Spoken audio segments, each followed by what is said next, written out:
اللہ ताला ने हज़रत आदम अलैहिस्सलाम को मिट्टी से पैदा फरमाया।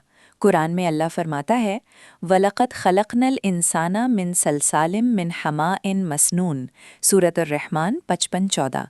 ये मिट्टी की ख़ास किस्म से इंसान को बनाया गया, जिसमें अल्लाह की कुदरत और हिकमत नुमायाँ हैं।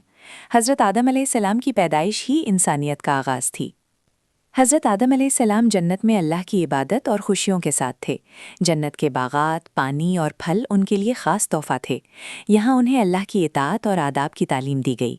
जन्नत में उनकी ज़िंदगी मोहब्बत, सुकून और इल्म से भरी हुई थी। अल्लाह ताला ने हज़रत आदम अलैहिस्सलाम को एक आज़माइश में डाला। शैतान ने उन्हें गलत रास्ते की तरफ राग़िब करने की कोशिश की। कुरान में फ़रमाया, फ़अज़ल्लहुमा शैतानु अन्हा, सूरतुल बक़रा 2:36। हज़रत आदम अलैहिस्सलाम ने अल्लाह की रज़ा के लिए सब्र और इताअत इख्तियार की।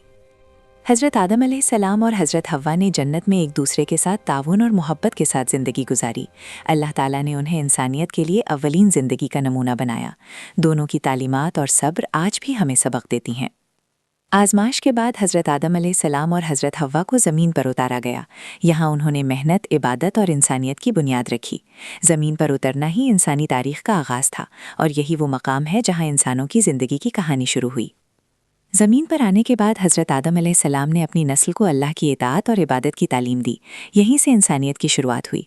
हज़रत आदम अलैहिस्सलाम ने अपने बच्चों और पैरोकारों के लिए रहनुमाई और अखलाक के उसूल बयान किए।